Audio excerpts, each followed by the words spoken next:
నమస్తే నాగేశ్వర గారు. విశాఖ ఉక్కు ఆంధ్రుల హక్కు అంటారు. 32 మంది బలిదానాలతో విశాఖ ఉక్కు పరిశ్రమ ఏర్పాటైంది.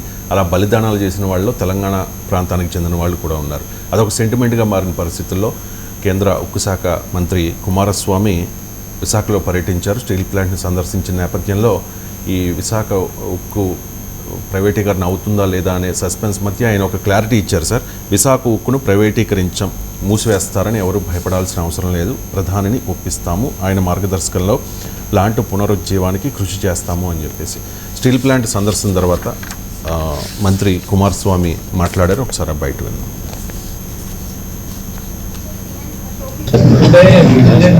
I wanted to give a report to the Honorable Prime Minister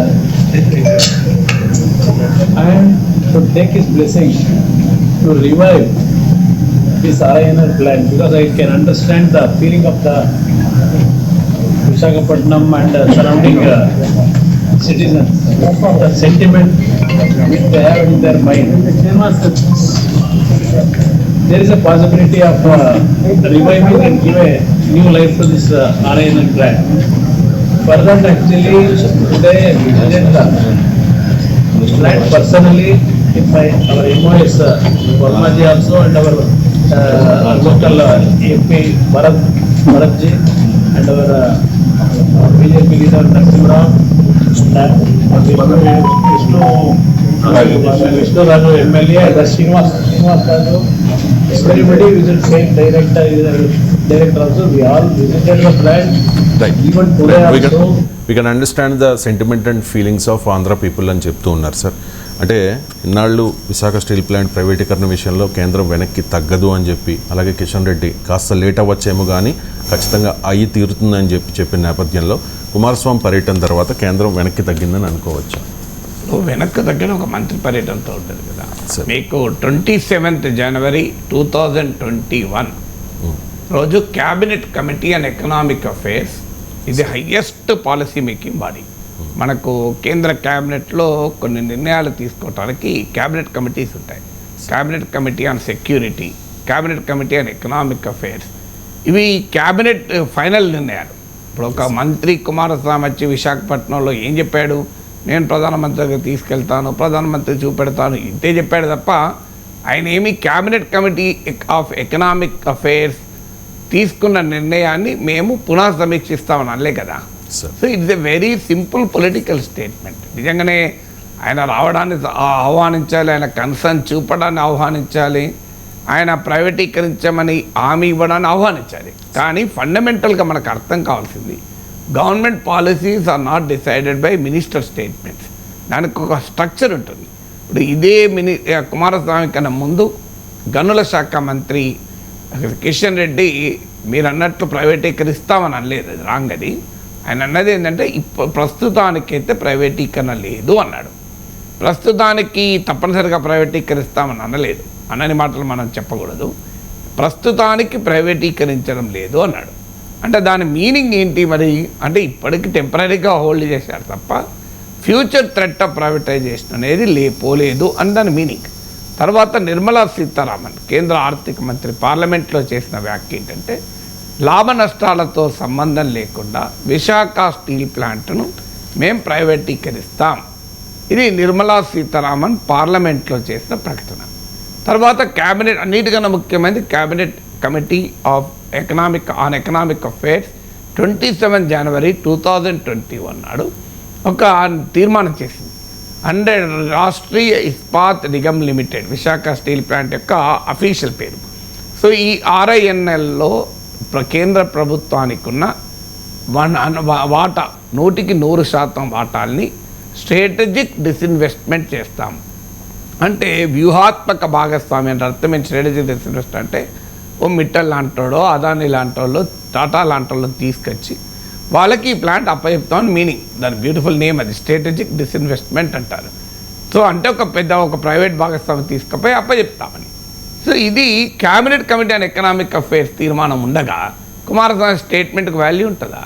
so Kumaraswamy చేయాల్సింది ఏంటంటే ఫాలోఅప్ చేసి 1 weekలో cabinet committee on economic affairs 2021 27 January నాడు చేసినటువంటి నిర్ణయాన్ని in principle approval for 100% strategic disinvestment దాన్ని రద్దు చేయాలి. అప్పుడు ఖచ్చితంగా మనం నమ్ముదాం. అప్పటిదాకా ఈ స్టేట్మెంట్కి ఏముంటుంది వాల్యూ? తర్వాత మీకు ఫైనాన్షియల్ ఎక్స్ప్రెస్ కొద్ది రోజుల క్రితం పేజ్ 1లో స్టోరీ వేసింది, చంద్రబాబు నాయుడు ప్రభుత్వం అంగీకరించింది అని. సో అది ఖండించారు. తర్వాత financial express very respectable daily, చాలా దేశంలో పేరున్న పత్రిక, అయినా తప్పు రాయొచ్చు, రాదని అంటలేదు.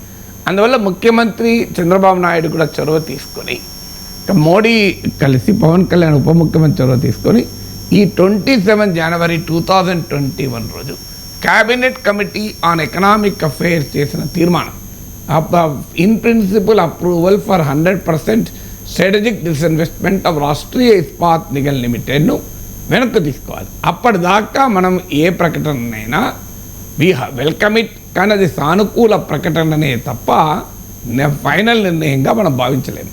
సానుకూల ప్రకటనకు సంతోషిస్తాం, కానీ ఫైనల్ నిర్ణయం అయితే అది కాదు అనేది స్పష్టంగా చెప్పాలి. ఇక కుమారస్వామి మాట్లాడిన దాంట్లో రెండో అంశం రివైవల్ ఆఫ్ స్టీల్ ప్లాంట్, పునర్జీవం స్టీల్ ప్లాంట్ పొందుతాం. ఒకవేళ దానికైనా కన్సిస్టెంట్గా ఏ చర్యలు తీసుకుంటున్నారు? ఇప్పుడు ప్రైవేటీకరణ ఆపడమే సరిపోదు. ప్రైవేటీకరణ ఆపి స్టీల్ ప్లాంట్ను ఇప్పుడున్న స్థితిలోనే ఉంచితే 1000 కోట్ల నష్టం పెరిగి రేపు ఆ నష్టాన్ని చూపి దీన్ని అమ్మివేయాలి అన్న ఒక బలమైన ప్రజాభిప్రాయాన్ని క్రియేట్ చేసి అమ్మేస్తారు. సో అందువల్ల ఒక కుక్కని చంపాలంటే దాన్ని పిచ్చి కుక్క అని ముద్ర వేయాలి. సో అందువల్ల రివైవల్ అనేది చాలా కీలకం. సో ఎందుకు మరి ప్రాబ్లం ఏంటి రివైవల్? సో ఎక్కడ సమస్య వస్తుంది? ఇది అనేక సంవత్సరాలుగా నలుగుతున్న సమస్య. నేనే కనీసం ఒక 10 గంటల ఫీడ్ ఉంటుంది నా యూట్యూబ్ ఛానల్లో, అన్నిసార్లు మాట్లాడాను. విశాఖ స్టీల్ ప్లాంట్లో పోయి మాట్లాడింది కూడా 1/2 అవర్ ఇంటర్వ్యూ నా యూట్యూబ్ ఛానల్లో వీడియో ఉంది. అలాగే మీకు డాక్టర్ జయప్రకాష్ నారాయణతో కలిసి వేరే టీవీ ఛానల్లో జరిగిన డిబేట్ 1.5 అవర్ డిబేట్ ఉంది. ఇలా నేనే కనీసం ఒక 10 గంటల ఫీడ్ మాట్లాడచ్చు. అందరము చెప్తున్నది, చాలా కాలంగా చెప్తున్న అంశం ఏంటంటే వాస్తవంగా ఇప్పటికే ప్రైవేటీకరణ అయిపోయేది. ఆంధ్రప్రదేశ్ హైకోర్టు దీనిపైన జేడీ లక్ష్మీనారాయణ ఇతరులు అనేక మంది కేసులు వేశారు. సో ఆ కేసుల పైన ఇంటరిమ్గా ఆర్డర్ ఇచ్చింది. అంటే తాత్కాలిక ఆదేశం ఏమి ఇచ్చిందంటే స్టేటస్కో మెయింటైన్ చేయమని ఇచ్చింది. లేకపోతే ఇప్పటికీ ఎప్పుడో అమ్మి పడేసేవాళ్ళు. సో అందువల్ల ఆగిపోయింది. అందువల్ల మొదలు ఇప్పుడు అర్థం చేసుకోవాల్సింది ఏంటంటే రివైవల్ ఏంటి? మరి రివైవల్కి సమస్య ఏంటి? ఇప్పుడు విశాఖ స్టీల్కు నష్టాలు వస్తున్నాయని ఎప్పటికీ అంటారు. ఎందుకు నష్టాలు వస్తున్నాయి? మీకు ఒక్క ఉదాహరణ చెప్తాను నష్టాలకు. సో మీకు ఒక స్టీల్ మైన్లో ప్రధానమైనటువంటి ఎక్స్పెండిచరు ఖనిజం, రా మెటీరియల్ ఐరన్ ఓర్.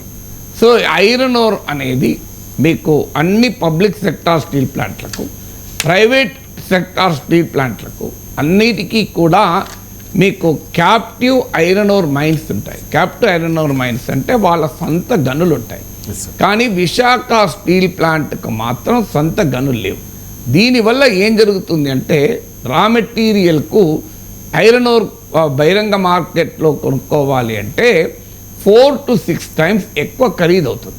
అంటే ఉదాహరణకు 500 రూపాయలు అయ్యే టన్నుకు 3000, 2000, 2500, 2000 అవుతుంది. దీనివల్ల ఏమవుతుందంటే ప్రొడక్షన్ కాస్ట్ విపరీతంగా పెరిగి ప్రొడక్ట్ అన్కాంపిటేటివ్గా మారిపోతుంది. ఏటా విశాఖ స్టీల్ ప్లాంట్కు ఈ సొంత ఇనుప ఖనిజం గనులు లేకపోవడం వల్ల కలుగుతున్న నష్టం అక్షరాల 5,000 కోట్లు. 5,000 కోట్ల రూపాయలు every year Visakha steel plant నష్టపోతుంది సొంత గనులు లేక. దీనికి పరిష్కారం ఏంటి? గనుల శాఖ మంత్రి కూడా మన తెలుగువారే, స్టీల్ మినిస్టర్ కూడా మన తెలుగువారే. విచిత్రం ఏంటంటే స్టీల్ అండ్ మైన్స్ ఒకటే దగ్గర ఉంటారు. So steel and mines only ఒకటే మంత్రిత్వ శాఖ. స్టీల్ మినిస్ట్రీ, మైన్ మినిస్ట్రీ ఒకటే మంత్రిత్వ శాఖ. ఒక మంత్రిత్వ శాఖ పరిధిలో విశాఖ స్టీల్ ప్లాంట్ ఉంటుంది. మరో మంత్రిత్వ శాఖ అదే మంత్రిత్వ వేరే కూడా కాదు, సేమ్ మంత్రి కిందనే గనులు ఉంటాయి. కానీ తన చేతి కింద ఉన్న స్టీల్ ప్లాంట్కు తన చేతి కింద ఉన్న గనులు ఎలకేట్ చేసుకోలేని దుస్థితిలో మంత్రులు ఉంటారు. సో ఇది మీకు గనులు గనక captive iron or mine oh private వారికి కూడా ఇచ్చినప్పుడు మరి ప్రభుత్వ రంగ విశాఖ స్టీల్ ప్లాంట్ ఏం పాపం చేసింది? చంద్రబాబు నాయుడు ప్రముఖ కళ్యాణ్లో వెళ్ళి మోడీతో చెప్పాల్సింది, అయ్యా మీరు ప్రైవేటీకరించడం సమస్య పరిష్కారం కాదు. అది విశాఖ స్టీల్ ప్లాంట్ చాలా ఎఫిషియెంట్. 7.3 మిలియన్ టన్స్ స్టార్ట్ అయినప్పుడు 3.4 మిలియన్ టన్స్. ఇది ఓన్లీ నాకు తెలిసినంత వరకు ఓన్లీ షోర్ బేస్డ్ స్టీల్ ప్లాంట్, అంటే రేవు పక్కనే తీరం పక్కనే ఉన్న స్టీల్ ప్లాంట్. ఫలితంగా మీరు రా మెటీరియల్ దిగుమతి చేసుకోవాలన్న ఐరన్ ఓర్ కానీ, మీ కోల్ కానీ, కోకింగ్ కోల్ కానీ చాలా సులభంగా దిగుమతి చేసుకోవచ్చు, సులభంగా ఎగుమతి కూడా చేసుకోవచ్చు. అందువల్ల ఆ స్టీల్ ప్లాంట్కు ఉన్న అడ్వాంటేజ్ అది. తర్వాత 22,000 ఎకరాల ల్యాండ్ బ్యాంక్ ఉంది. ప్రభుత్వం ఇచ్చిన నోట్లోనే 20,000 ఎకరాల దాకా చెప్పారు. పోనీ 20,000 ఎకరాల ల్యాండ్ బ్యాంక్ ఉంది. 7.5 మిలియన్ టన్స్ నుంచి దీన్ని 20 మిలియన్ టన్స్కి ఎక్స్పాండ్ చేస్తానికి బ్రహ్మాండమైన అవకాశాలు ఉన్నాయి. సో మరి అవకాశాలు ఉన్నప్పుడు ఒక్క ఇనుప ఖనిజం గని కేటాయిస్తే అయిపోతుంది కదా. మీరు పోనీ సొంత గనులు కేటాయించలేము అనుకున్నారనుకోండి, దానికి కూడా 2 ప్రత్యామ్నాయ మార్గాలు సూచిస్తున్నాను. ఒకటి, steel authority of India limited sale ఉంది. సేల్కు 100 సంవత్సరాలు 100 ఇయర్స్కు సరిపోయేంత ఇనుప ఖనిజం గనులు ఉన్నాయి, ఇనుప ఖనిజ నిక్షేపాలు ఉన్నాయి సేల్ కింద. సో ఇప్పుడు సేల్ను 35 మిలియన్ టన్స్ ఎక్స్పాన్షన్ కొరకు ప్లాన్ చేస్తున్నారు. సో మీరు విశాఖ స్టీల్ ప్లాంట్ను సేల్లో కలిపితే ఇది విన్ విన్ సిచ్యువేషన్ అవుతుంది. విశాఖ స్టీల్ ప్లాంట్కు ఆటోమేటిక్గా సొంత ఇనుప ఖనిజ గనులు దొరుకుతాయి. Steel authority of India limited, ఇది కూడా భారత ప్రభుత్వ రంగ సంస్థ, దానికి 35 మిలియన్ టన్స్ ఎక్స్పాన్షన్కు దోహదం చేస్తూ ఇమీడియట్గా 7.3 million tons Visakha steel plant add అవుతుంది. మళ్ళీ నేను ఇంతకుముందు చెప్పినట్లు తీరము ఉంది, రేవు ఉంది, షోర్ బేస్డ్ ప్లాంట్, 20,000 ఎకరాల ల్యాండ్ ఉంది కనుక ఆధునికమైన టెక్నాలజీ ఉంది, 3 బ్లాస్ట్ ఫర్నేస్లు ఉన్నాయి. అందువల్ల ఇమీడియట్గా 20 మిలియన్ టన్స్కు పెంచుకోవచ్చు. అంటే steel authority of India limited ఎక్స్పాన్షన్కు విశాఖ స్టీల్ ప్లాంట్ మెర్జర్ అనేది ఉపయోగపడుతుంది. స్టీల్ ప్లాంట్కి కూడా ఈ నష్టాల సమస్య, ఇనుప ఖనిజం గనులు లేని సమస్య పోతుంది. ఇది ఒక మార్గం. రెండో మార్గం చెప్పాను మీరు. మొదటి మార్గం సొంత గనులు కేటాయించడం, రెండో మార్గం సేల్లో విలీనం చేయడం, మూడో మార్గం చెప్తాను. National mineral development corporation NMDC మన దేశంలో ఖనిజాలను వెలికి తీసే సంస్థ. ఇది భారత ప్రభుత్వ రంగ సంస్థ. సో ఈ NMDC నుంచి విశాఖ స్టీల్ ప్లాంట్కు అప్పు కింద గనక ఖనిజం ఇప్పిస్తే ఆన్ లోన్, సో ఒక 2 ఏళ్ళలో 3 ఏళ్లలో ఇనుప ఖనిజం మీద చెల్లించాల్సింది స్టీల్ ప్లాంట్ చెల్లిస్తుంది. అది పబ్లిక్ సెక్టర్ కంపెనీ, ఇది పబ్లిక్ సెక్టర్ కంపెనీ. ప్రాబ్లం ఏంటి? ప్రైవేట్ వాళ్ళకేమో నువ్వు లక్షల కోట్ల రూపాయలు అప్పులు ఇస్తారు, వాటిని ఎగ్గొడుతుంటే దాన్ని రైట్ ఆఫ్ చేస్తుంటారు. ఒక పబ్లిక్ సెక్టార్ కంపెనీకి ఆన్ క్రెడిట్ బేస్ మీద ఇనుప ఖనిజం సప్లై చేసడానికి ఏంటి ప్రాబ్లం? ఈ పని చేస్తారనుకోండి. అందువల్ల రివైవల్, ఇప్పుడు కుమారస్వామి చెప్పిన దాంట్లో పునర్జీవము అన్నాడు కనుక పునర్జీవానికి ముఖ్యమైన సమస్య ఇనుప ఖనిజ సమస్య పరిష్కరించాలి. ఇది మొదటిది. ఇక రెండవ సమస్య ఏంటి? ఫుల్ కెపాసిటీ కూడా ప్లాంట్ పనిచేయడం లేదు. మీకు సింపుల్ లెక్కండి. ఇప్పుడు ఏదైనా ఒక ఫ్యాక్టరీ 100 టన్నులు ఉత్పత్తి చేయడానికి కావాల్సిన ఇన్ఫ్రాస్ట్రక్చరు, మ్యాన్ పవర్ మనం తయారు చేసుకుంటే 50, 60, 70 టన్నులే ఉత్పత్తి చేస్తే ఆటోమేటిక్గా ప్రొడక్షన్ కాస్ట్ పెరిగి అన్వయబుల్ అవుతుంది. సింపుల్ లెక్కది. సో ఇప్పుడు ఏం జరుగుతున్నది? మీకు ఇప్పుడు ఉదాహరణకి ఇదే టీవీ స్టూడియోలో మీరు 4 స్టూడియోలు కట్టుకొని ఒక్క స్టూడియోనే వాడుతున్నారనుకోండి, అది అన్వయబుల్ కాదా? 4 స్టూడియోలు ఉన్నాయి, 4 స్టూడియోల కెమెరామెన్లు ఉన్నారు, కానీ వాడుతున్నది మాత్రం ఒక్క స్టూడియోని. దానివల్ల ఎంత నష్టం జరుగుతుంది? సో ఇంత సింపుల్ ఉదాహరణ చెప్తున్నాను మీకు. అలాగే మీకు Visakha steel plant blast furnace 3, ఇది మోస్ట్ మోడర్న్ ఆధునికమైన బ్లాస్ట్ ఫర్నేస్. ఇది జనవరి 2022 నుంచి నవంబర్ 2023 వరకు మూసేసేది, ఎందుకంటే రా మెటీరియల్ లేక. అలాగే మీకు కోక్ ఓవెన్ బ్యాటరీస్ ఉంటాయి. సో ఆ కోక్ ఓవెన్ బ్యాటరీస్ ఏప్రిల్, మే మాసాల్లో ఒక 36 డేస్ మూసేశారు. ఫలితంగా ఏం జరుగుతుంది అంటే డౌన్ స్ట్రీమ్లో ప్రొడక్షన్ దెబ్బతిని ఇవాళ Visakha steel plant 7.3 million tons production capacity ఉన్న హార్డ్లీ 60-70% కూడా ప్రొడక్షన్ లేదు. ఫలితంగా ఏం జరుగుతుంది? నీకు అన్వయబుల్ అవుతుంది. అలాగే విశాఖ స్టీల్ ప్లాంట్కి సొంత థర్మల్ పవర్ ప్లాంట్ ఉంది. ఇదివరకు విశాఖ స్టీల్ ప్లాంట్లో తయారైన విద్యుత్తును రాష్ట్ర గ్రిడ్కు సప్లై చేసేవాళ్ళు. ఆ దశ నుంచి ఇవాళ పరిస్థితి ఏంటంటే రాష్ట్ర గ్రిడ్ నుంచి భారీగా ఖర్చు పెట్టి కరెంటు కొనుక్కోవాల్సి వస్తుంది.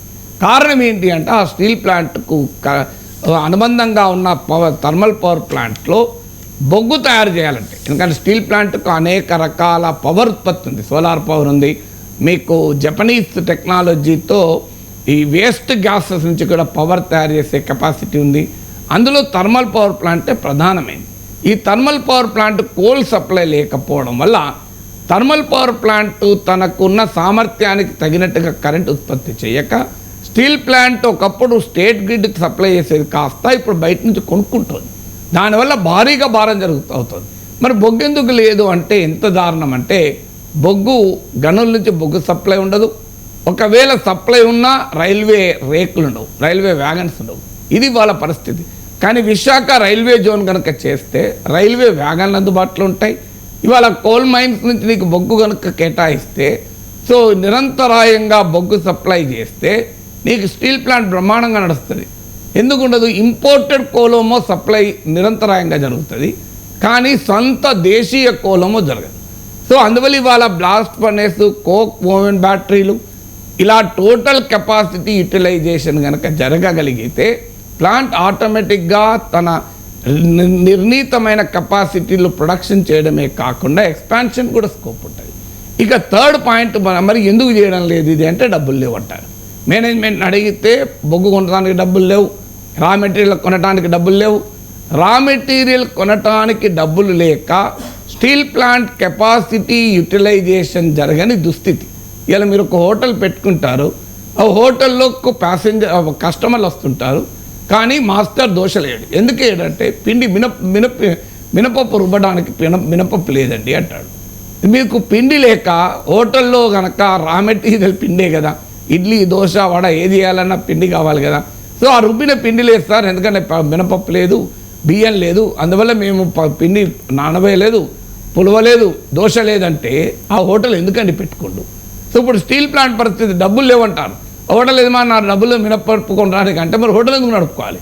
ఇప్పుడు స్టీల్ ప్లాంట్ పరిస్థితి ఏంటి? డబ్బులు లేవంటారు. మరి డబ్బులకు కూడా పరిష్కారం చెప్తాను, అది కూడా అసాధ్యం కాదు. చాలామంది ఒక అబద్ధ ప్రచారం చేస్తారు. స్టీల్ ప్లాంట్ కేంద్ర ప్రభుత్వం పైన భారం అయిపోతుంది, నష్టపోతుంది. అసలు కేంద్ర ప్రభుత్వం ఎప్పుడు ఇచ్చింది డబ్బులు? పెట్టినప్పుడు 4,890 crore ఇన్వెస్ట్మెంట్ చేశారు. అందుకు అనేక రేట్లు డివిడెండ్ రూపంలో, పన్నుల రూపంలో కేంద్ర ప్రభుత్వానికి ఇప్పటికే స్టీల్ ప్లాంట్ కట్టింది. తర్వాత 3,110 crores ప్రిఫరెన్షియల్ షేర్లు అలాట్ చేసింది. సో అది 2015 వరకే స్టీల్ ప్లాంట్ తిరిగి చెల్లించింది.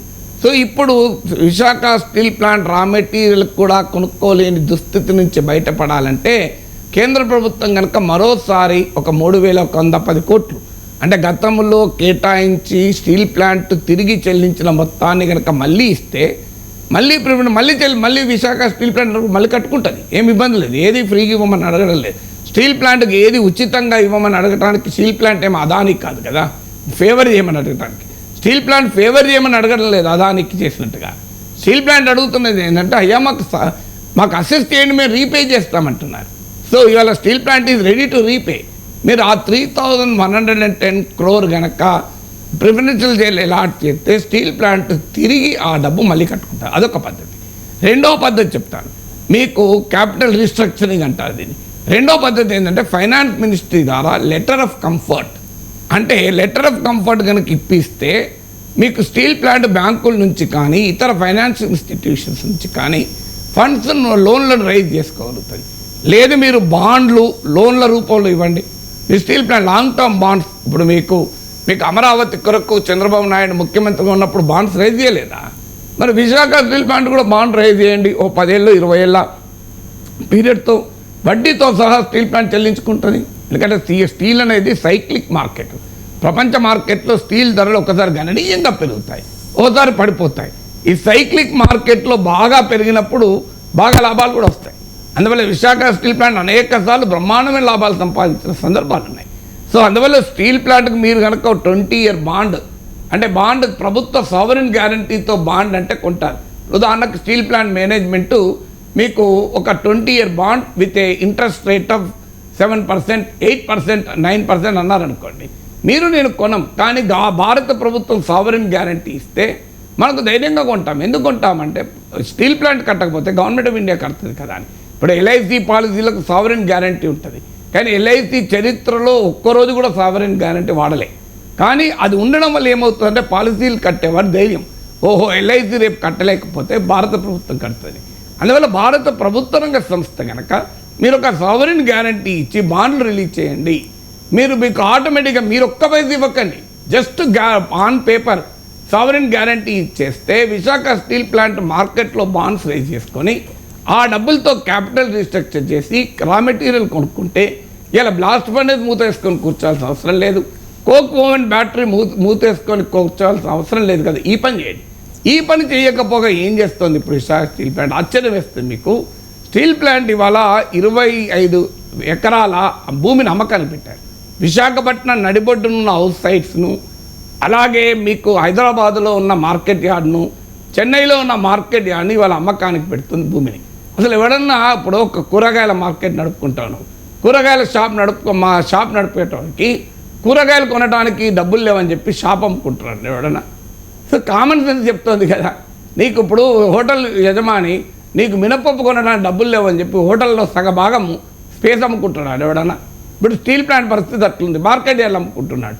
మార్కెట్ యార్డ్లు అమ్ముకోవడం మార్కెటింగ్కి ఇబ్బంది కదా స్టీల్ ప్రొడక్ట్స్ రేపు. సో మార్కెటింగ్ ఇబ్బంది అయ్యడానికి ఎందుకు చేయాలి? తర్వాత ఇప్పుడు రాష్ట్ర ప్రభుత్వము కేంద్ర ప్రభుత్వ నిర్మాణాలు జరుగుతాయి. ఇప్పుడు మీకు పోలవరం ప్రాజెక్ట్ కడుతున్నారు, మీరు ఆంధ్రుల హక్కు సెంటిమెంటు అని చంద్రబాబు నాయుడుతో సహా అందరూ అంటున్నారు కదా. అయ్యా నా రిక్వెస్ట్ ఏంటంటే ఆంధ్రప్రదేశ్ ప్రభుత్వం నిర్మించే ప్రతి నిర్మాణాల్లోనూ కంపల్సరీగా విశాఖ స్టీల్ వాడండి. ఆంధ్రప్రదేశ్కు ఉన్నటువంటి ఒక ప్రెస్టీజియస్ స్టీల్ ప్లాంట్ కదా. మీరు తెలంగాణ ముఖ్యమంత్రి రిక్వెస్ట్ చేయండి, మీరు తెలంగాణ ప్రభుత్వం చేసే నిర్మాణాలకు విశాఖ స్టీల్ ప్లాంట్ స్టీల్ వాడండి అని. అదేం క్వాలిటీలో తక్కువ కాదు కదా, ప్రపంచానికి అమ్ముతున్నాం కదా మనం, ప్రపంచానికి ఎక్స్పోర్ట్ చేస్తుంది కదా స్టీల్ ప్లాంట్. క్వాలిటీలో తక్కువ ఉంటేనే వాడమని అంటలేను, it is equally good quality కదా. క్వాలిటీ లేకపోతే క్వాలిటీ స్టీల్ తయారు చేయమని చెప్పండి, ఈ క్వాలిటీ నామ్స్ ఉంటేనే మేము కొంటామని చెప్పండి. కానీ ఒక సింపుల్ డైరెక్షన్ చంద్రబాబు నాయుడు సంతకం పెట్టి hereby instruct all the government departments to use only steel manufactured by the Vishaka Steel Plant for the construction అని చెప్పి మీరు కాంపిటేటివ్ ప్రైస్, ఎక్కువ ప్రైస్ కూడా ఇవ్వకండి స్టీల్ ప్లాంట్కు. మీరు ఎక్కువ ధర ప్రైవేట్ వాళ్ళకి ఏ ధరతో కొంటున్నారో ఆ ధరకే కొనండి, కావాలంటే 10 రూపాయలు తక్కువ కొనండి, మీరు అంతకన్నా మంచి క్వాలిటీ ఇస్తారు. కానీ కొంటారా? కొనరు. ఎందుకు కొనరు అంటే దానికి కూడా రీజన్ చెప్తాను. ప్రభుత్వాలలో కాంట్రాక్ట్లు ఎలా ఉంటాయంటే స్టీల్ ప్లాంట్ నుంచి స్టీల్ కొంటే ఎవడు కమిషన్ ఇవ్వడు, ఎందుకంటే పబ్లిక్ సెక్టర్ కమిషన్లు ఇవ్వరాదు. అదే పీక్ ప్రైవేట్ స్టీల్ ప్లాంట్ నుంచి 1 కోటి రూపాయల స్టీల్ కొంటే 10 లక్షల కమిషన్ ఇస్తాడు. ఎందుకు 1 కోటి రూపాయల స్టీల్ 1,20 లక్షలు కోట్ చేస్తాడు, ఆ 20 లక్షలు 10 లక్షలు వాడు తింటాడు, 10 లక్షలు కమిషన్ ఇస్తాడు. అందుకే మీరు చూడండి ప్రభుత్వంలో కొనుగోలులో అత్యధికంగా ప్రైవేట్ నుంచి కొంటారు. కారణం ఏంటంటే ప్రైవేట్ వాడు కమిషన్ ఇవ్వగలుగుతాడు, విశాఖ స్టీల్ ప్లాంట్ వాడు కమిషన్ ఇవ్వడు. సో అందువల్లనే ఈ పని జరుగుతుంది. సో నేను అనేది ఏంటి, మీకు ఆంధ్రుల హక్కు సెంటిమెంటు ఈ ఉపన్యాసాలు ఇస్తా అంటాం కదా రాజకీయ నాయకులు. 7 ఎంపీలు రిజైన్ చేసి 67 మంది ఎమ్మెల్యేలు రిజైన్ చేసి 32 మంది ప్రాణత్యాగాలతో 16,000 కుటుంబాల భూమి త్యాగం చేశారు. ఇప్పుడు మన అమరావతి భూమి గురించి ఎంత గొప్పగా చెప్పుకుంటాం. రైతులు 33,000 ఎకరాలు ఇచ్చారు, ఆ రైతులు దేవుళ్ళు అని చెప్పి మనం ఇవాళ రోజు అనుకుంటాం కదా. మరి ఒక్కరోజైనా అమరావతి రైతుల త్యాగాలను తలుచుకుంటున్న వారు ఒక్కరోజున స్టీల్ ప్లాంట్కి భూములు ఇచ్చిన వారి త్యాగాలు ఎందుకు తలుచుకోరండి? వాళ్ళు మనుషులే కదా, వాళ్ళు తెలుగు బిడ్డలే కదా. మరి వాళ్ళ త్యాగాల గురించి ఈ రాజకీయ పార్టీలు ఎందుకు మాట్లాడవు? అమరావతి త్యాగాల గురించి మాట్లాడాలి, ఖచ్చితంగా మాట్లాడాలి, గొప్ప త్యాగమే. వాళ్ళు ల్యాండ్ పూలింగ్లో ఇచ్చారు, వీళ్ళు ల్యాండ్ పూలింగ్ కూడా కాదు కదా. వాస్తవంగా అమరావతి రైతులకు భూమి ఇచ్చినందుకు కమర్షియల్ ప్లాట్స్ వస్తాయి, రెసిడెన్షియల్ ప్లాట్స్ వస్తాయి, బట్ స్టిల్ వారి త్యాగం గొప్పదంట నేను. కానీ విశాఖ స్టీల్ ప్లాంట్ వాళ్ళకి ఏమొచ్చిందండి? వాళ్ళు ఇచ్చిన భూమికి ఇవాళ ఎంత వాల్యూ ఉంది, వాళ్ళకి ఏమిచ్చారు? 16,000 కుటుంబాలు నిర్వాసితులైతే 8,000 మందికి ఇప్పటికీ ఉద్యోగాలు రాలేదు, ఈవెంట్ కూడా ఉద్యోగాలు రాలేదు. ఆ డిమాండ్ ఇప్పటికీ పెండింగ్లోనే ఉంది. మరి మీరు విశాఖ స్టీల్ ప్లాంట్ వాళ్ళకి మీరు ఏమైనా ప్లాట్ ఇచ్చారా? మీరు నా విశాఖ నడిబొడ్డున భూమి ఇచ్చిన వాళ్ళకి ప్లాట్ ఇచ్చారా చెప్పండి? పోనీ అమరావతిలో ల్యాండ్ పూలింగ్ వాళ్ళకి ఇచ్చిన బెనిఫిట్ మీరు ఎక్స్టెండ్ చేశారా? ఏమీ చేయకపోగా ఒక్కరోజు వాళ్ళ త్యాగాలను తలుచుకోరే, ఒక్కరోజు వాళ్ళ గురించి మాట్లాడరు ఎవరు. అందువల్ల స్టీల్ ప్లాంట్ను రివైవ్ చేస్తానికి ఉన్న అన్ని రకాల అవకాశాలు నేను చెప్పాను మీకు. కానీ ఎందుకు రివైవ్ చేయరు? కారణం ఏంటంటే ప్రైవేట్ స్టీల్ ప్లాంట్లో లాభాలు ఉండాలి. బలమైన విశాఖ స్టీల్ ప్లాంట్ మార్కెట్లో ఉంటే మిట్టల్ స్టీల్కు ఆదాయాలు రావు, మీకు టాటా స్టీల్కి డబ్బులు రావు, అందుకే వాళ్ళ ఉత్పత్తులకు డిమాండ్ ఉండాలంటే విశాఖ స్టీల్ ప్లాంట్ నాశనం కావాలి. ఎందుకంటే బలమైన ప్రభుత్వ రంగ సంస్థ మార్కెట్లో ఉంటే ఇలా ఎల్ఐసి ఉంది, ప్రైవేట్ ఇన్సూరెన్స్ కంపెనీలు అనుమతించారు. ఏం జరిగింది? ఇప్పటికీ కూడా ఎల్ఐసినే 70-80% మార్కెట్ షేర్. ఏ ప్రైవేట్ ఇన్సూరెన్స్ కంపెనీ దరిదాపులో కూడా రాలేకపోతుంది. అందుకే ఎల్ఐసిని బలహీనపరచాలి, ఎల్ఐసిని ప్రైవేటీకరించాలని చూస్తున్నారు. చూడండి మీరు, అంటే ఎల్ఐసి పోటీకి తట్టుకోలేకపోతున్నారు ప్రైవేట్ కంపెనీలు కనుక, ప్రజలకు ఎల్ఐసి మేలు చేస్తుంది కనుక ఎల్ఐసిని దెబ్బతీసి ప్రైవేట్ కంపెనీలు లాభం చేయాలి. ఎల్ఐసి చేసిన తప్పేంటి? ఎల్ఐసి తనకు వచ్చిన లాభాల్లో 90% మళ్ళీ పాలసీ హోల్డర్లకు ఇస్తారు. అది తప్పు. అదే మీరు ప్రైవేట్ ఇన్సూరెన్స్ కంపెనీ వాళ్ళు వచ్చిన లాభాల్లో 90-95% మనకి ఇస్తారా ప్రజల పాలసీ హోల్డర్లకు? ఎందుకు ఇస్తారో వాళ్ళే తీసుకొని వెళ్ళిపోతారు. అందుకే ఇవాళ విశాఖ స్టీల్ ప్లాంట్ దెబ్బతీస్తే ప్రైవేట్ స్టీల్ ప్లాంట్ల లాభాలు జరగాలని ఇంత ఓపెన్గా కుట్ర జరిగితే దాన్ని మార్చకుండా, స్టీల్ ప్లాంట్ రివైవ్ చేయకుండా, స్టీల్ ప్లాంట్ పైన నిరంతరం ప్రైవేటీకరణ కత్తివేసి, నేను ఇప్పటికే చెప్తున్నాను, ఒక పబ్లిక్ సెక్టార్ కంపెనీ నష్టాల్లో ఉంటే దాన్ని మూసేయండి, ప్రైవేటీకరించండి, ఎలాంటి అభ్యంతరం లేదు. అది నష్టాల నుంచి బయటపడే పరిస్థితి లేకపోతే కానీ ఎఫిషియెంట్గా నడవగలిగి ప్రభుత్వం ఇచ్చిన 5,000 కోట్ల పెట్టుబడితో ఇవాళ 2 లక్షల కోట్ల విలువైన భూమి ఆస్తిగా కలిగింది విశాఖ స్టీల్ ప్లాంట్. ఇంకెక్కువనే ఉంటారు. 20,000 ఎకరాలంటే మీరే లెక్క తీయండి. విశాఖ నడిబొడ్డున ఏ కాస్ట్ ఉంటుంది మీరు చెప్పండి. సో 2 లక్షల కోట్లకు పైగా ల్యాండ్ మాస్ ఉంది. ఇవాళ ఆధునికమైన టెక్నాలజీ ఉంది, ఎక్విప్మెంట్ ఉంది, మెటీరియల్ ఉంది, టౌన్షిప్లు ఉండి, కార్మికులు ఉండి, ఆ స్టీల్ ప్లాంట్ మరి ఎందుకు ఇబ్బందుల్లో ఉండాలి? ప్రభుత్వం పెట్టిన పెట్టుబడికి అనేక రెట్లు డివిడెండ్ రూపంలో, ట్యాక్స్ రూపంలో చెల్లించి ఇన్ని వేల మందికి ఉపాధి కల్పించి ఇంతమంది జీవితాలకు ఒక మార్గం చూపి ఆంధ్రప్రదేశ్ అభివృద్ధిలో ఒక ఆనిమిత్యంగా ఉన్నటువంటి ప్లాంట్ని ఎందుకు నాశనం కావాలి? ఎందుకు ప్రైవేట్ వాళ్ళ కాకుల గద్దలకు ఇచ్చినట్టు ఇవ్వాలి? నిజంగానే మరి మీకు అది నష్టాల్లో వచ్చి ప్రభుత్వానికి భారం అయితే నేను ఒప్పుకుంటాను. ఇలా ఓపెన్ చేయాలని చెప్తాను. గత 25 ఏళ్లలో కేంద్ర ప్రభుత్వ బడ్జెట్ ద్వారా విశాఖ స్టీల్ ప్లాంట్కి ఎంత కేటాయించారో చెప్పమనేది ఒక్కసారి. నాకు తెలిసిన వరకు ₹1 కేటాయించలే. మరి ఎందుకు మాట్లాడతారండి? స్టీల్ ప్లాంట్ ప్రభుత్వానికి భారం అవుతుందని పెద్ద పెద్ద మేధావులు కూడా ఉపన్యాసాలు ₹1 కేటాయించలే. ఎట్లా భారం అవుతుందని ఇచ్చింది. ఇంకా ఉల్టా పెట్టిన పెట్టుబడికి అనేక రేట్లు రివర్స్లో చెల్లించారు, ఆస్తులు కల్పించారు, ఉపాధి కల్పించారు. అందువల్ల స్టీల్ ప్లాంట్ను రివైవ్ చేయాలి. అది స్ట్రాటజిక్ డిస్ఇన్వెస్ట్మెంట్ పైన cabinet committee on economic affairs చేసిన తీర్మానం రద్దు కావాలి. సో నేను ఇంతదాకా చెప్పినట్లు నేను కొన్ని ఉదాహరణలే చెప్పాను. మీకు ఇంకా అనేక ఉదాహరణలు చెప్పగలుగుతాను. 2-3 గంటలు చెప్పగలుగుతాను. దీన్ని రివైవ్ చేసే ప్రయత్నం చేయాలి. సార్, నష్టాల నుంచి బయటపడడానికి స్టీల్ ప్లాంట్ అభివృద్ధికి కేంద్రం నుంచి ఎలాంటి సహకారం అవసరమో మీరు ఇప్పటిదాకా ఎక్స్ప్లెయిన్ చేశారు. ఆంధ్రప్రదేశ్లోని పార్టీల నుంచి ఎటువంటి ప్రెజర్ అవసరం? కేంద్రం ఎటువంటి ప్రెజర్ ఏంటంటే ఇవాళ ఆంధ్రప్రదేశ్లో ఉన్న ఎంపీల మద్దతు మోడీ ప్రభుత్వం నడుస్తుంది కదా. ఆ రోజు 67 మంది ఎమ్మెల్యేలు ఏ ప్రెషర్తోనైతే స్టీల్ ప్లాంట్ ఆంధ్రలోకి వచ్చిందో అదే ప్రెషర్తో స్టీల్ ప్లాంట్ కాపాడుకుందాం. ఆ రోజు ఏం ప్రెషర్? 32 మంది ఆ అమరుల త్యాగాల వల్ల నేను అది కోరుకోవడం లేదు. అది మళ్ళీ యాక్షన్ రిప్లై కోరుకోవడం లేదు. కానీ ఇంకో దానికి యాక్షన్ రిప్లై చేయండి. 7 ఎంపీలు రిజైన్ చేశారు, 67 మంది ఎమ్మెల్యేలు రిజైన్ చేశారు. అప్పుడు మీరు ప్రత్యేక హోదా కొరకు 2019కి ముందు రాజీనామాలు చేశారే, అవి నాటకం కాదా? రాజకీయ నాటకం కాదా? మాకు తెలియదా? ఎందుకంటే మళ్ళీ ఉప ఎన్నిక రాకుండా జాగ్రత్తగా రాజీనామాలు చేశారు. ఇవాళ మీరు తెలంగాణ కొరకు ఎన్నిసార్లు రాజీనామాలు చేశారండి తెలంగాణ ఎమ్మెల్యేలు? తెలంగాణలో ఎన్నిసార్లు ఉప ఎన్నికలు కేసీఆర్ ఆహ్వానించాడు? ఉప ఎన్నిక రిస్క్తో కూడుకున్న కూడా ఒక దశలో 2 లక్షలతో కరీంనగర్లో ఎంపీగా గెలిచిన కేసీఆర్ మరోసారి ఉప ఎన్నికకు పోతే తెలంగాణ కొరకు రాజీనామా చేస్తే 20,000తో గెలిచాడు. మీకు గుర్తునే ఉంటుంది. గెలవడమే కష్టమైంది.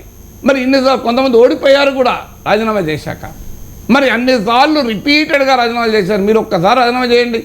మేము మొత్తం 25 మంది ఆంధ్రప్రదేశ్ ఎంపీలు మీరు స్టీల్ ప్లాంట్ను ప్రైవేటీకరించము అని క్యాబినెట్ కమిటీ తీర్మానం. మాకు ఉపన్యాసాలు స్టేట్మెంట్లు కాదు. ఇలా మంత్రులు స్టేట్మెంట్ ఇస్తారు, ఇంకో మంత్రి ఇంకో స్టేట్మెంట్ ఇస్తాడు. కేంద్ర మంత్రి కిషన్ రెడ్డి ఇప్పట్లో లేదు అన్నాడు. కుమారస్వామి మోడీకి చెప్తా ఆపుతా అన్నాడు. నిర్మలా సీతారామన్ బరాబరి ప్రైవేటీకరిస్తాం, లాభ నష్టాలతో సంబంధమే లేదు, మేము ప్రైవేటీకరిస్తామన్నారు. మరి మేము ఏ మంత్రిని నమ్మాలంటే మాకు అర్థం కాదు. Cabinet committee on economic affairs 2021-27 జనవరిన ఇన్ ప్రిన్సిపల్ అప్రూవల్ ఇచ్చి కూర్చుంది. క్యాబినెట్ కమిటీ ఇచ్చిన అప్రూవల్ కన్నా పెద్ద మంత్రుల స్టేట్మెంట్లు ఆఫీషియలా? మంత్రుల స్టేట్మెంట్లు ఎప్పుడు కూడా ప్రభుత్వ డాక్యుమెంట్లు అఫీషియల్ అయితే, మంత్రుల రాజకీయ ప్రకటనలు అఫీషియల్ కావు కదా. మంత్రులు ఏదైనా మాట్లాడతారు, ఏమున్నది వాళ్ళకు. మళ్ళీ రేపు పొద్దున మేము అలా అనలేదంటారు, అన్నా కూడా దానికి ఏం వాల్యూ ఉంటుంది. భారత ప్రధానమంత్రి పార్లమెంట్లో ప్రత్యేక హోదా ఇస్తానంటే దానికి వాల్యూ లేదు కదా. భారత ప్రధానమంత్రిగా 10 ఏళ్ల పాటు ఉన్న మోడీజీ వెంకన్న సాక్షిగా ఇచ్చిన హామీకే వాల్యూ లేదు కదా. పార్లమెంట్ చేసిన విభజన చట్టంలో ఉన్న అంశాలకే విలువ లేదు కదా. విశాఖ మీరు విభజన చట్టంలో ఉంది కదా, railway zone, petrochemical complex, Kadapa steel plant, ఏం వచ్చాయి అవన్నీ. మీరు విభజన చట్టంలో ఉన్నదానికి విలువ లేదు, ప్రధానమంత్రి పార్లమెంట్లో చేసిన ప్రకటనకు విలువ లేదు. మీరు ప్రధానమంత్రిగా పోటీలో ఉండి ఇప్పుడు ప్రధానమంత్రి అయిన నాయకుడు సాక్షాత్తు దైవసాక్షిగా ఏడుకొండలవాడు సాక్షిగా చేసిన ప్రకటనకు వాల్యూ లేదు. ఇప్పుడు మీరు కుమారస్వామి ప్రకటన నమ్మి స్టీల్ ప్లాంట్ ఇక ప్రైవేటీకరించారని అని ఎలా నమ్మమంటారు చెప్పండి. అందుకే అనేది cabinet committee on economic affairs అనేది మీరు 27 జనవరిలో చేసిన ఇన్ ప్రిన్సిపల్ అప్రూవల్ రద్దు చేయండి, నమ్ముతాం మేము. దాంతోపాటు మీరు ఈ రివైవల్కు నేను ఇంతకుముందు కొన్ని ఉదాహరణలు చెప్పాను మీకు, రా మెటీరియల్ నుంచి మొదలుకొని క్యాపిటల్ రీస్ట్రక్చరింగ్ వరకు చాలా ఉదాహరణలు చెప్పాను. సో నాగేశ్వరన్ అనేవాడు ఇన్ని చెప్పగలిగితే ఆంధ్రప్రదేశ్లో బిడ్డలు ఇంకే ఆంధ్రప్రదేశ్ మంత్రులు ఆంధ్రప్రదేశ్ నాయకులకు నాకన్నా 100 రెట్లు ఎక్కువ తెలిసి ఉంటుంది కదా. వాళ్ళకి ఇంకా ఎక్కువ అవగాహన ఉంటుంది కదా ఆంధ్రప్రదేశ్ రాజకీయ పార్టీలకు. మరి వాళ్ళు ఎందుకు చేయలేకపోతున్నారు? అందువల్ల ఇలా ఓపెన్గా చెప్పండి, మీరు మాకు విశాఖ స్టీల్ ప్లాంట్ ప్రైవేటీకరించము, దాని పునర్జీవానికి చర్యలు తీసుకుంటాము, ఈ రెండు. లేకపోతే ఏమవుతుంది, ఇవాళ ప్రైవేటీకరించరు, అది ఇంకా 1000 కోట్ల నష్టాల్లో అలాగే ఉంటుంది. అప్పుడు ఏం చేస్తారు, ప్రజలే అడుగుతారు ఎందుకు దీన్ని అమ్మిపడే ఇంత నష్టం వస్తుందని. ఇది ఒక తెలివైన పని. అందువల్ల పునర్జీవ రివైవల్కు మీరు చర్యలు తీసుకోకపోతే 25 మంది ఎంపీలు రాజీనామా చేస్తాం. ఏం ఆంధ్రప్రదేశ్ ప్రజల ప్రయోజనాల కన్నా మీరు పట్టుకొని వేలాడుతున్న పదవులు ముఖ్యమాడి మీకు పార్లమెంట్ పదవులు ఎవరిచ్చారు? ప్రజలకు ఇవ్వలేదా? గాజువాక సాక్షిగా మీరు ఏం హామీ ఇచ్చారు చంద్రబాబు నాయుడు? మేము అధికారంలోకి వస్తే స్టీల్ ప్లాంట్ ప్రైవేటీకరించామని హామీ ఇచ్చారా లేదా?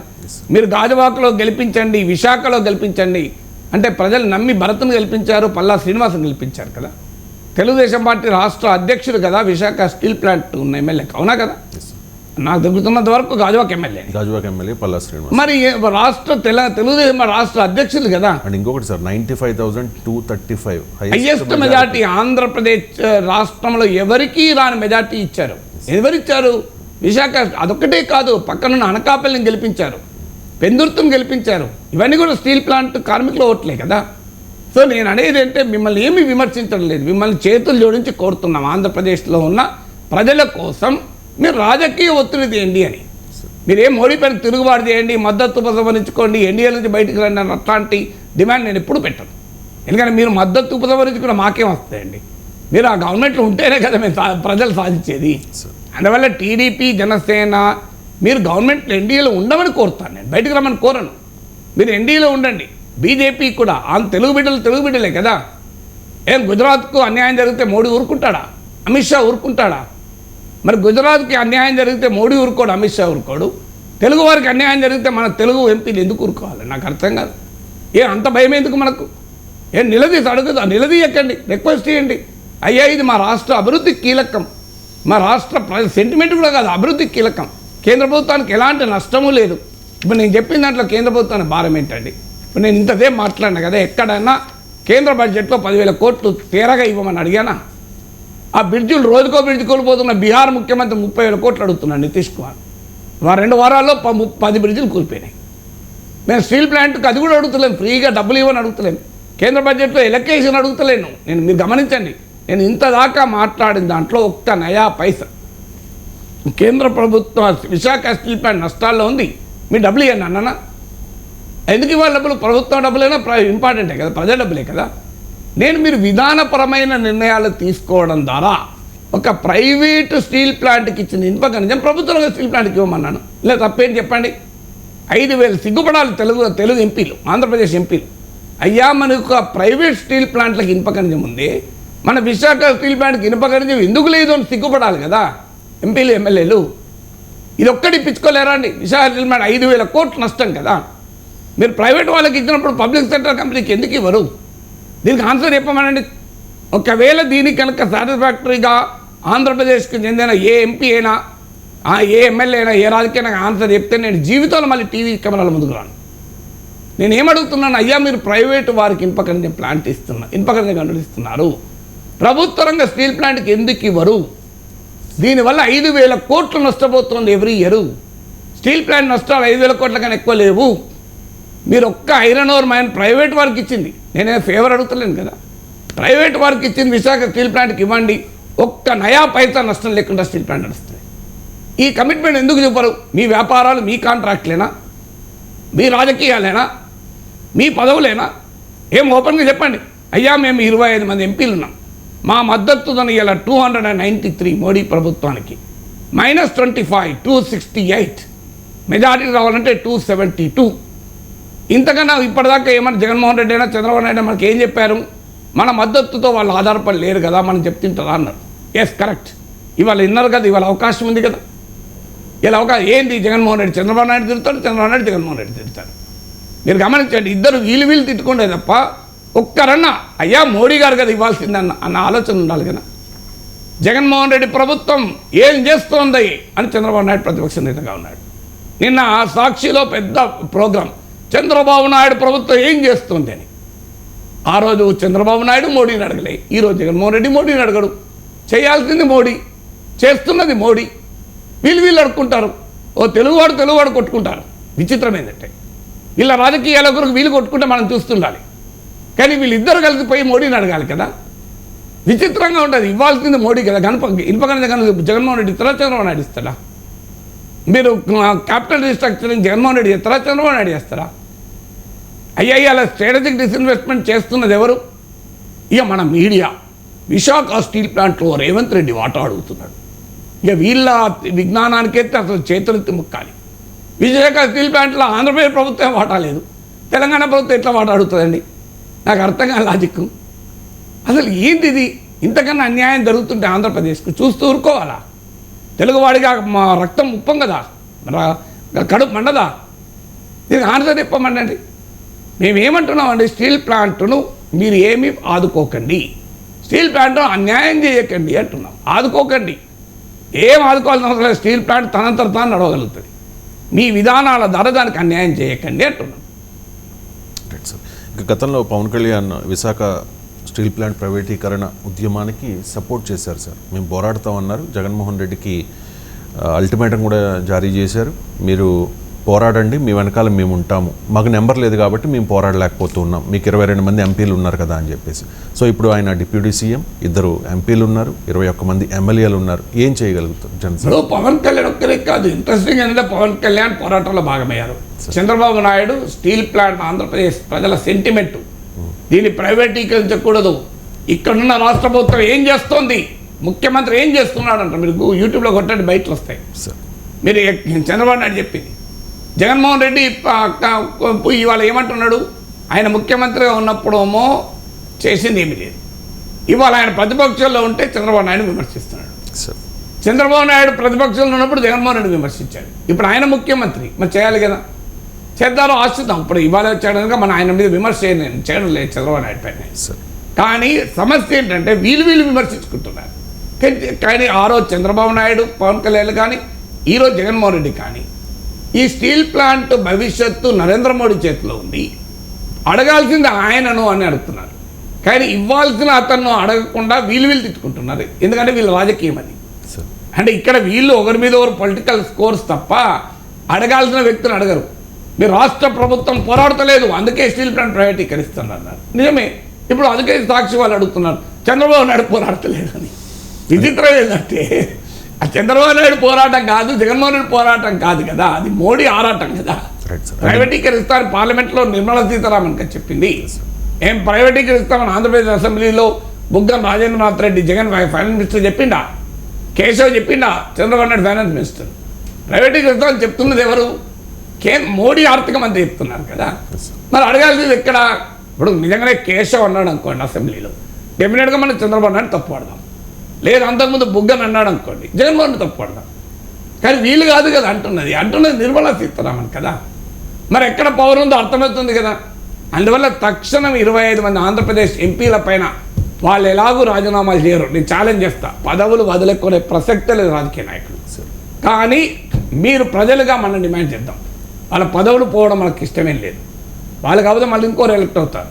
కానీ ఆ ప్రెషర్ పెట్టామని అడుగుతున్నాం. ఆంధ్రప్రదేశ్ ప్రజలు ప్రెషర్ పెట్టాలి. సో ఆ ప్రెషర్ ఎందుకు ఎక్కడ పోతుంది? ఆంధ్రప్రదేశ్ ప్రజలుగా మనం పెట్టాలి కదా. తెలంగాణ సమాజం చూసింది కదా తెలంగాణ ఎట్లొచ్చింది. తెలంగాణ సమాజం ఎట్లొచ్చింది? రాజకీయ పార్టీలన్నీ ఏకమైతే వచ్చింది. రాజకీయ పార్టీలన్నీ రోడ్డుతో వచ్చింది. సకల జనులు సమ్మె చేస్తూ వచ్చింది. తెలంగాణ రాజకీయ ప్రజాప్రతినిధులు రాజీనామాలు చేస్తూ వచ్చింది కదా. మరి ఆంధ్రప్రదేశ్లో ఈ పౌరుషం ఎక్కడ పోయింది? ఆంధ్రప్రదేశ్ రాజకీయ నాయకులకు కూడా ఈ పౌరుషం ఉండాలి కదా.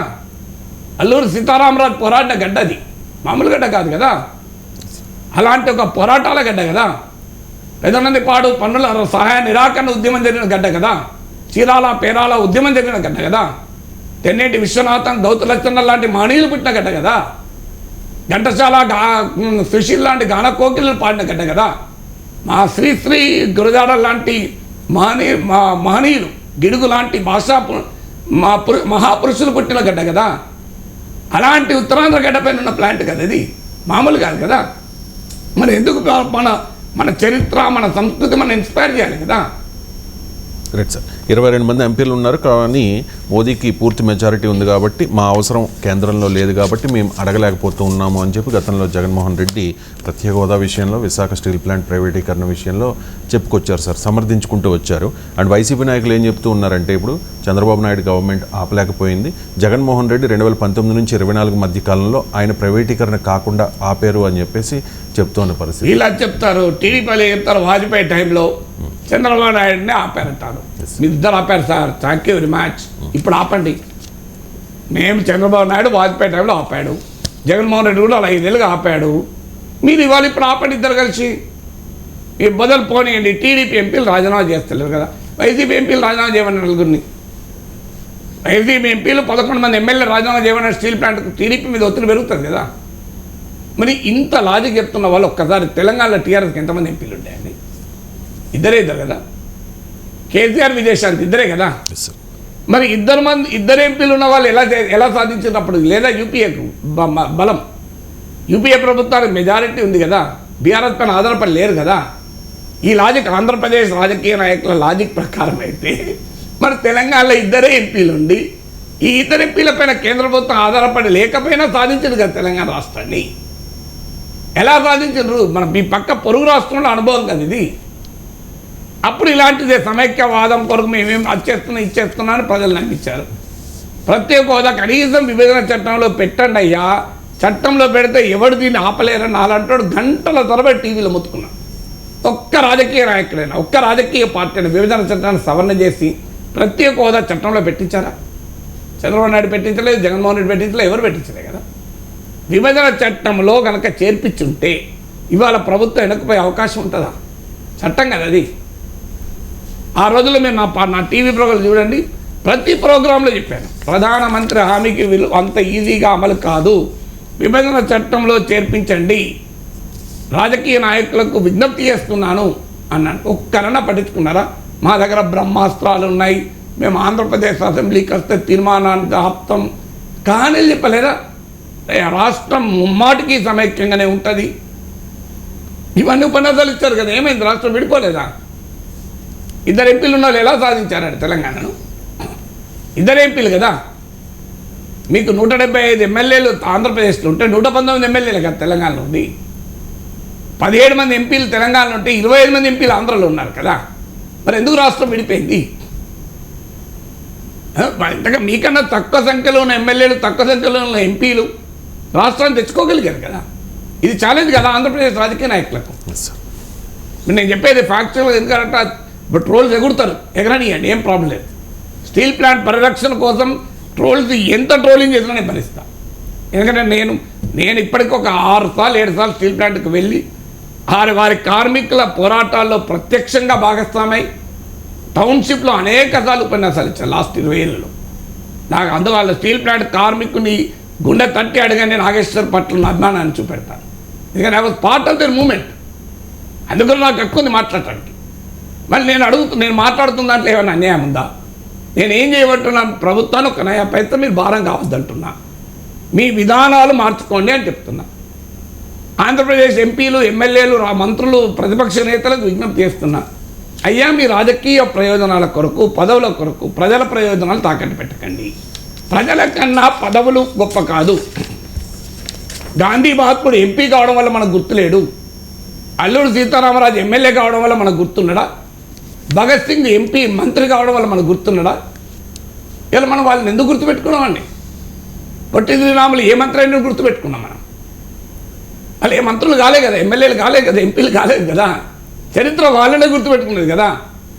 మీకు పొట్టి శ్రీరాములు మనకు గుర్తున్నాడు, కానీ 1953లో ఆంధ్రప్రదేశ్ మంత్రుల పేర్లు చెప్పండి, ఒక 10 మంది పేర్లు, పెద్ద పెద్ద మంత్రుల పేర్లు చెప్పండి నాకు. ఆర్థిక మంత్రి, హోంమంత్రి నాకే తెలియదు. మరి ప్రజలు ఏ మంత్రి కానీ పొట్టి శ్రీరాములు గుర్తుపెట్టుకున్నారు? ఆయన ఎంపీ కాదు, ఎమ్మెల్యే కాదు, మంత్రి కాదు. అందువల్ల ప్రజల కొరకు నిలబడ్డ వాని చరిత్ర గుర్తుపెట్టుకుంటుంది, ప్రజల కొరకు త్యాగం చేసిన వాని చరిత్ర గుర్తుపెట్టుకుంటుంది. ప్రజలు ఇచ్చిన పదవుల కొరకు ప్రజల ప్రయోజనాల్ని వదిలేస్తే చరిత్ర క్షమించదు. Right sir, thank you so much sir. చాలా క్లియర్గా ఒక మెసేజ్ ఇచ్చారు రాజకీయ పార్టీలకు అండ్ ప్రజలకి కూడా. స్టీల్ ప్లాంట్ అభివృద్ధి కోసం కేంద్రం ఏం చేయాలి అనే దాని మీద, అండ్ ఏపీలోని రాజకీయ పార్టీలు కేంద్రం మీద ఎటువంటి ఒత్తిడి తీసుకురావాలి అనే దాని మీద సమగ్ర విశ్లేషణ అందించినందుకు ధన్యవాదాలు సార్.